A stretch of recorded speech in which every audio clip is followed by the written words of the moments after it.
राजनीतिमा एउटा यस्तो भुइँचालो गयो जसले पुरै देशलाई नै हल्लाइदियो। आज हामी त्यही अभूतपूर्व घटनाको बारेमा कुरा गर्दैछौँ। ल, यो सबै कसरी भयो त्यसको जरासम्म पुगौँ है त। हामी हेर्नेछौँ त्यो चकित पार्ने गिरफ्तारी, त्यसपछिको गोप्य शपथ ग्रहण, एउटा खतरनाक रिपोर्ट अनि गिरफ्तारीसम्मको त्यो तनावपूर्ण बाटो र अन्त्यमा अब के हुन्छ त। सुरुवात गरौँ त्यो क्षणबाट जब देशले एउटा अविश्वसनीय खबर सुन्यो। एक पूर्व प्रधानमन्त्री प्रहरी हिरासतमा। हो, पूर्व प्रधानमन्त्री केपी शर्मा ओली पक्राउ, र उहाँ मात्रै होइन, उहाँसँगै तत्कालीन गृहमन्त्री रमेश लेखक पनि पक्राउ परे।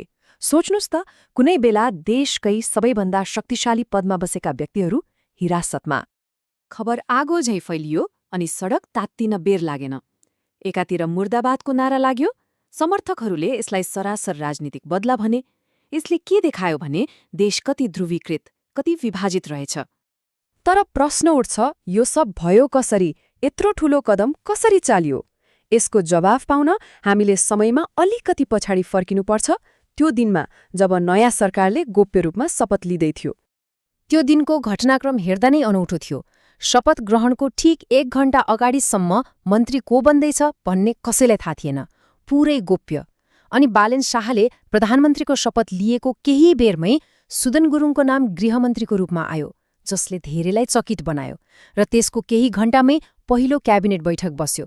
यो कुनै अव्यवस्था थिएन, यो त एकदमै सोचेर योजना बनाएर चालिएको कदम थियो।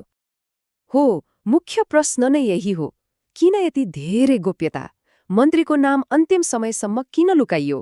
किनभने यही गोप्यताको पर्दा पछाडि एउटा यस्तो निर्णय लिँदै थियो जसले नयाँ सरकारको पुरै दिशा नै तय गर्नेवाला थियो। र त्यो गोप्यताको रहस्य खुल्यो पहिलो मन्त्री परिषद बैठकको चौथो निर्णयमा। त्यो निर्णय थियो गौरी बहादुर कार्की आयोगको प्रतिवेदनलाई तुरन्तै तत्कालै लागू गर्ने। यही थियो त्यो बमशेल।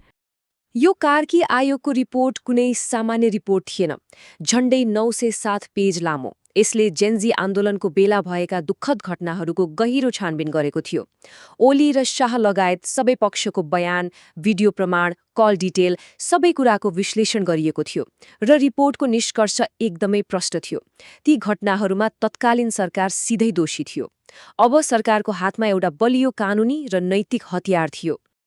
अनि रिपोर्टले सिफारिस के गरे त? हेर्नुस् त, पूर्व प्रधानमन्त्री केपी शर्मा ओली, पूर्व गृहमन्त्री रमेश लेखक अनि प्रहरी प्रमुख सबैलाई मुलुकी ऐनको दफा 181 र 182 अन्तर्गत 3 देखि 10 वर्षसम्म कैदको सिफारिस।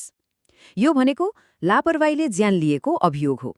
यो कुनै राजनीतिक आरोप प्रत्यारोप थिएन, यो त सिधै फौजदारी अर्थात् क्रिमिनल केसको कुरा थियो। ल, रिपोर्ट आयो, कानुनी आधार पनि बन्यो। तर कागजमा हुनु र वास्तविक जीवनमा लागू गर्नुमा आकाश जमिनको फरक हुन्छ, होइन र? गिरफ्तारी गर्ने हिम्मत जुटाउनु त्यो सबैभन्दा ठूलो चुनौती थियो, किनभने यही काम गर्न खोज्दा अघिल्लो सरकार नराम्ररी चुकेको थियो। फरक के थियो त पहिले र अहिले? हेरौँ है, अघिल्लो सरकार काम चलाऊ अर्थात् अन्तरिम थियो। तर यो नयाँ सरकार चुनाव जितेर जनताको म्यान्डेट लिएर आएको थियो। पहिले सुरक्षा निकायले अस्थिरता हुन्छ, नगरौँ भनेर सल्लाह दिएको थियो। तर यसपालि औपचारिक लिखित आदेश पाएपछि उनीहरूले माने।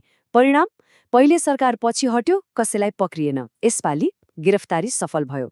यसले देखाउँछ जनमत पाएको सरकार कति शक्तिशाली हुँदो रहेछ। त्यो दिन घटनाक्रम एकदमै तीव्र गतिमा अघि बढ्यो।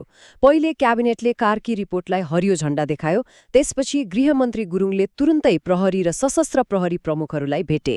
पुलिसले हामीलाई लिखित आदेश चाहिन्छ भन्यो र त्यो आदेश पनि तुरुन्तै आयो।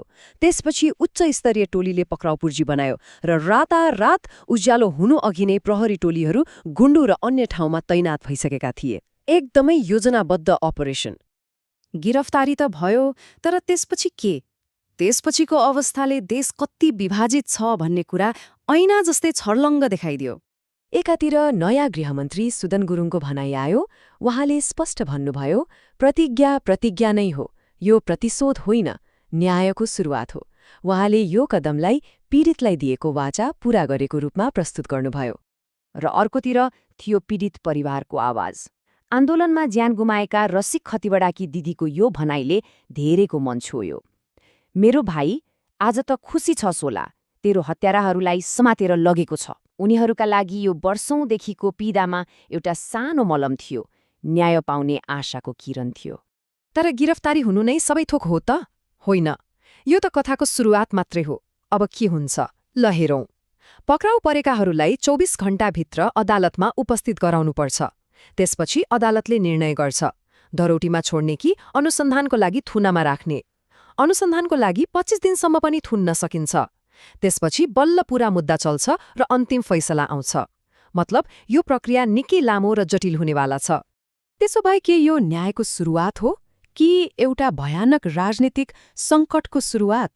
नयाँ सरकारले चालेको यो साहसिक तर जोखिमपूर्ण कदमले देशलाई एउटा नयाँ मोडमा ल्याएर उभियाइदिएको छ।